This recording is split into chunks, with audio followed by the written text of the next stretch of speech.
Welcome to Created Healthy. I'm Dawn Combs. It's a common idea that God gave us everything we need in nature, but do we believe it enough to walk that out in truth? Often the very same people who say this go looking for answers on how to use food and medicine from man-made sources. Everything man creates comes with a user's manual. Why would God be any different? I challenge you to join me in seeking revelation about our body, mind, soul, and spirit health by digging into His written word and in practicing pure science in the visible world of His creation. What's your relationship to the land? The land, it's such a nebulous term. The soil, the earth, creation. What's your relationship? Have you really pondered it? I'm not looking for answers that are common in our current society, like your carbon footprint or whether you are ecologically conscious. I'm looking for, do you really understand? Have you entered into a covenant with a piece of land? I did when I bought my current farm. I took this really seriously, and I think there's just something innate in me that grasps that. But reading through this section, reading again and again through the first part of this New Testament, it really entrenches my belief that we are designed to have a deep covenantal relationship with the land, and it's part of what we miss. So Numbers 17 through 19 here is really about entrenching, cementing, if you will, Aaron into this role as priest. We've gone through a lot of infighting in Israel about whether or not Moses and Aaron are good leaders, whether Aaron should be as equal to Moses or separate. And we've had some questioning about Aaron as a priest in the last few chapters. So God sorts that out. He has Aaron and the leaders of all the other tribes put a rod. They cut a switch from trees and they put them into the tent of meeting. And overnight, all the other rods stay dormant, and Aaron's blooms. It buds, blooms, and produces fully ripened almonds, while the others stay dormant. And this is God's blessing upon Aaron as his chosen person. And then all of Israel kind of realizes, again, I mentioned this yesterday, that they sort of realize that standing in front of the tent of meeting is rather dangerous for them, and they really would appreciate the Levites to stand and do that buffer. And as this is all coming down and God is allowing the Israelites to realize that the Levites need to be providing this role, and also them understanding full on that He has chosen who His priest will be, we see God say, it is in Numbers 18, it's really 18:20, but I want to back up and do 18:19.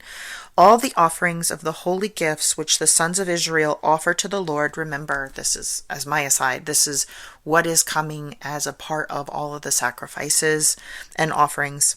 I have given to you and your sons and your daughters with you as a perpetual allotment. It is an everlasting covenant of salt before the Lord to you and your descendants with you. This is a covenant that God is making with Aaron, that everything that Israel brings as an offering that is holy to God is going to be shared with Aaron. Then the Lord said to Aaron, you shall have no inheritance in their land, nor own any portion among them. I am your portion and your inheritance among the sons of Israel. That kind of hits me differently because I see the land as something, I see the land as sacred. I see the land as part of God's provision for us, and that we are intended to have a relationship. We've seen our culture sort of understand this. There's an instinct in us, and that's why we created farmers markets, because there are so many people that are living in the city and they recognize that there's something missing. There's a yearning, there's a connection that is missing. And so farmers markets were created to be this relationship by proxy for people who do not have a covenant with their own ground. When my husband and I bought this property, he was working a lot, and I spent a lot of time walking and recognizing and learning this land, because I was creating what I considered to be a true covenant, a true homesteader's covenant, what I thought our ancestors really probably did. They didn't just live on a piece of property. It was a covenantal relationship. It was a sort of a marriage, if you will, that the humans who lived there would care for the land and would steward it and would give back to it what they took. And in exchange, the land would provide food and medicine. It would provide everything that the humans who lived on it needed. And I don't think I'm not talking about glorifying the land over God or worshiping the land over God. It's a representation.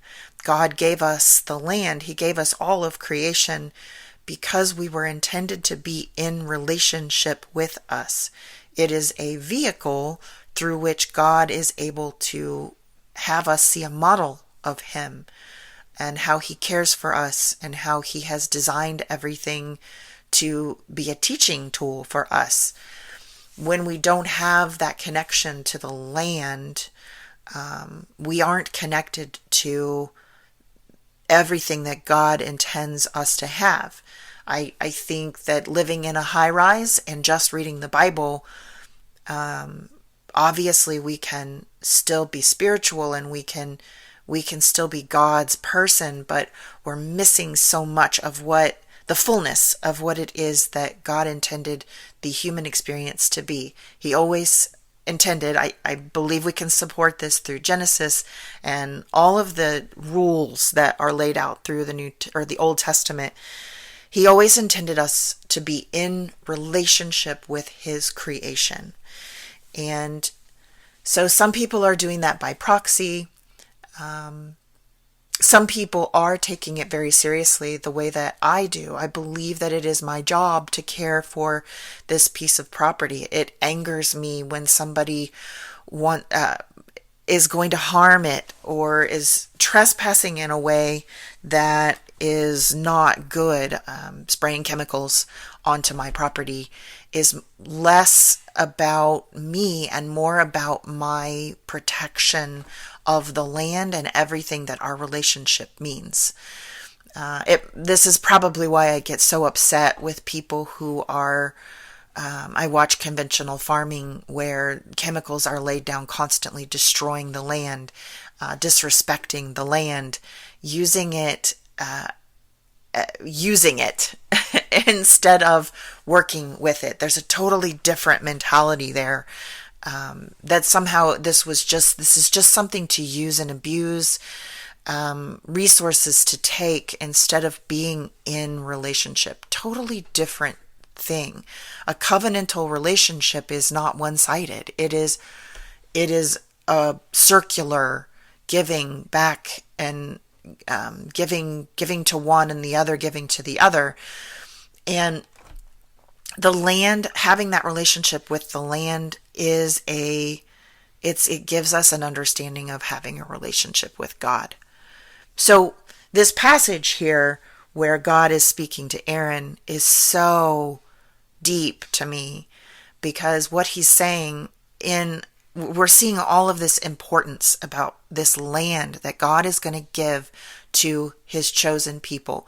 He is going to bring them to a land that will be theirs, and He wants them to be in relationship with it. He doesn't want them to sell it and go away. This is why we talk about Jubilee and all of the things about never really being able to sell land that you have a connection to.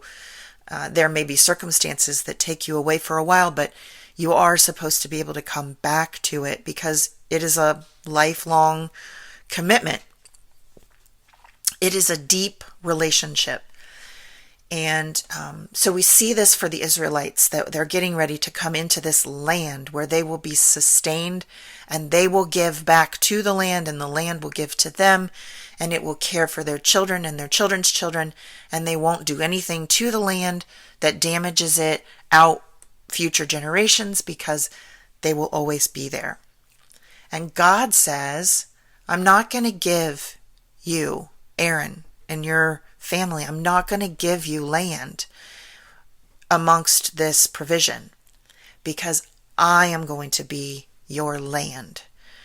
I am your provision. And I think about how my relationship is with the soil and the plants and the bugs and the animals and the fungus and all the things that are here on my land, that give to me, that we're in June when I'm recording this, and we're about to have the mulberries ready to pick, and it is a provision that's on my land. It's, people see it as a weed tree. I didn't plant it.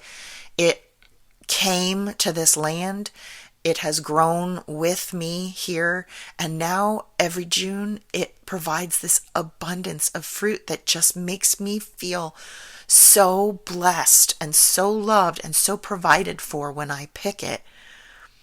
And I think about what that must feel like for Aaron. Aaron was told that his people were not going to have that relationship with God's creation.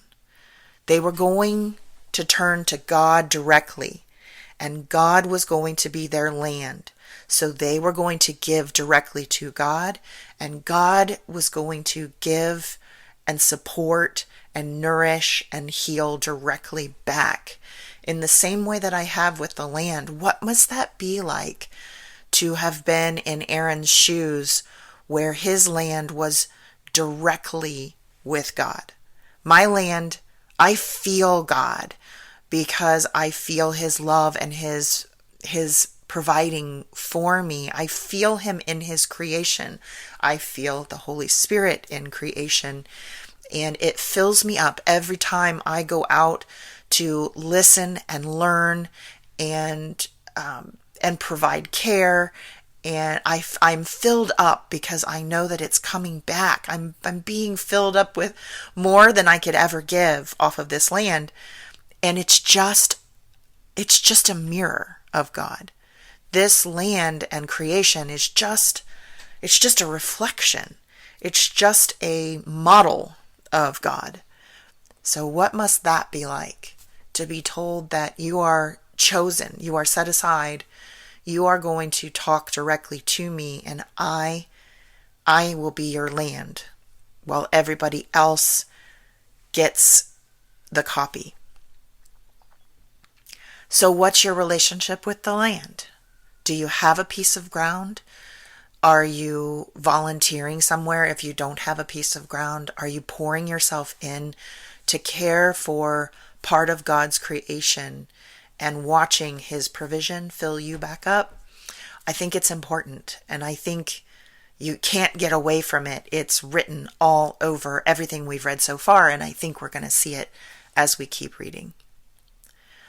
I pray that God is blessing you today, and that he draws you out into his creation and into his word. See you tomorrow. Thanks for listening. If you enjoyed this episode, please subscribe and share with a friend. And I'm always interested in hearing what God is laying on your heart.